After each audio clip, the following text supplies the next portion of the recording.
Are you ready to feel community with the animal spirit family? Hi, everybody. It's Kirsten Lovett, shamanic coach here at Now Moment Journey, and I just wanted to talk today about what it's like to have your psychic gifts work against you. And I'd like to offer some advice to everyone out there who is trying to have their psychic gifts work in harmony with them. And this can be whether you are actively pursuing some kind of career as a psychic, or maybe you're actively pursuing a career as a shamanic coach, or some kind of practicing some kind of shamanism, or you could be a tarot reader, or you could be just somebody who just wants to feel more in tune with their psychic abilities. So there's a variety of different kinds of people who I'm speaking to right now. But I remember when I was struggling with this exact same thing. I was waking up to the realities of my empathic and psychic abilities, and it was a very, very stressful and traumatic experience, to say the least. So, after a series of unwanted energies invading my personal space, I sought out basic tools like I tried smudging with sage, or I tried to learn a little bit about essential oils, and I tried to learn a little bit about various crystals, and these were helpful, but they weren't really addressing the problem like on a deep level, and they didn't really make a lasting impact. While they did help a little bit, it just wasn't enough. So after a lot of trial and error, and you know various, this took some time, obviously. I sought out what little I knew about the land that I live on, and I learned that there are sacred sites near where I live, locally. So I felt drawn to go to these sites to visit them in person. And even though I tried to be as respectful as possible, I was still having a mixture of what some might call negative, or but also positive experiences. I mean, it's hard to put a label on what was happening, but some could construe it as kind of a mixed bag, a little bit of unpleasant and a little bit of pleasant experiences. And I didn't really know what the experiences meant or if it was even real. When I tried to ask people from a tradition, but not one that was related to my locality, what they thought, the answers were satisfactory, but I felt out of place because I wasn't really from the same tradition as these people that were trying to offer me advice. And sometimes you can glean meaning from a different tradition from what you're practicing, and sometimes that works out really great, and other times it might not really coincide on a level that makes it useful uh, for helping solving your problem. Um, then I also falsely believed I had another kind of block, which was I falsely believed that I didn't have a right to connect to the land I lived on or live on right now because a few people told me I didn't. And I kept doing it. I kept going to the land and visiting and trying to make a connection with land spirits where I lived, but I felt very guilty about it because I had heard all these things that were, kind of contrary to what I was doing.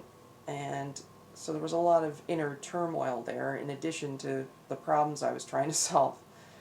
So after many years went by, and I was practicing, I started to, some various other things happened that were key to my development, but I also started developing an offering practice with the land I lived on.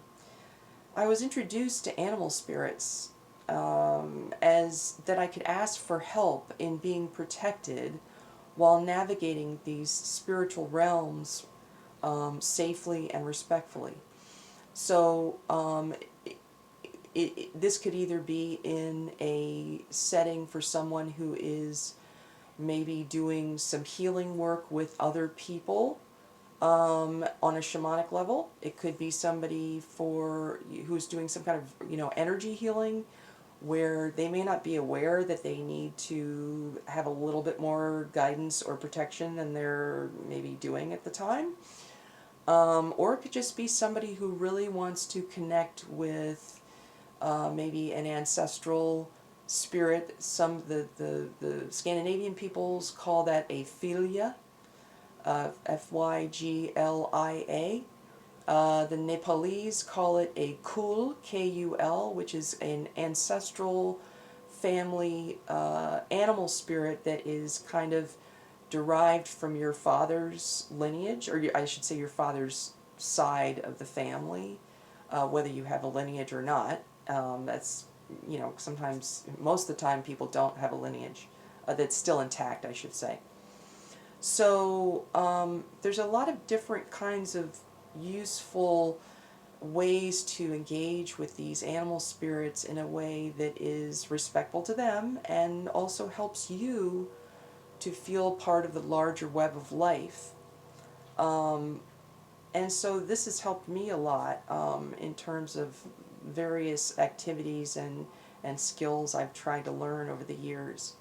And so now I'm passionate about helping others who struggle with a similar problem.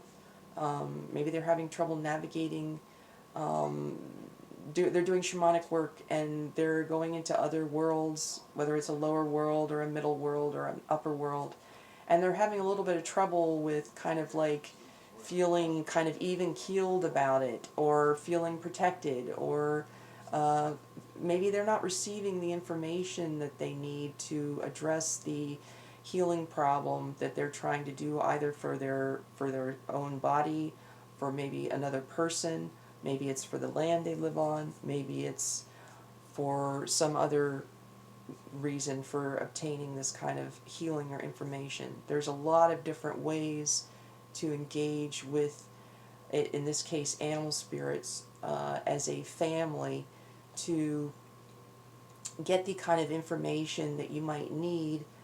But it's not just a one-way street where you feel like, okay, I'm just doing this one time and then I'm done.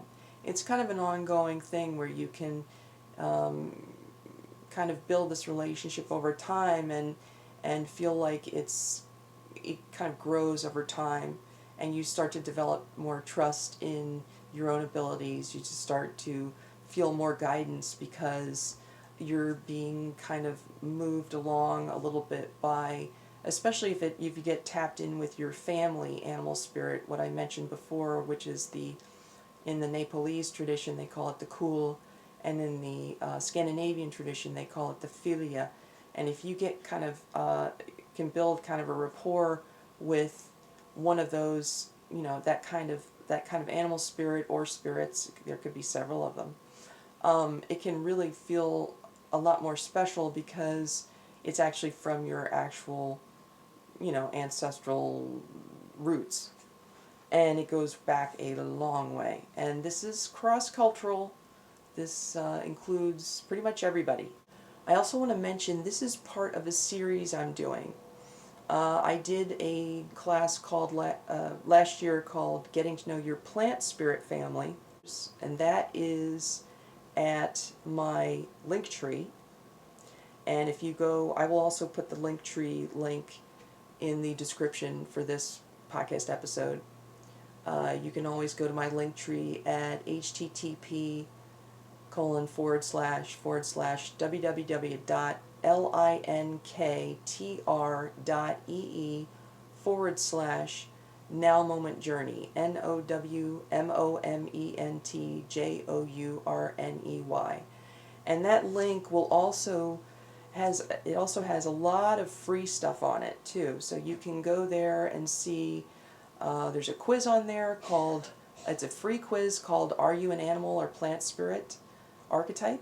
That's a really fun little quiz. It's really super short. It's free. It probably takes you like 3 minutes to fill out, and that'll kind of give you an idea of where you stand with the archetypes. There's several videos about what the animal spirit class will be about. There's also a couple extra videos I did from some other free presentations I did in the last year. So I hope to see you there, and blessings to you.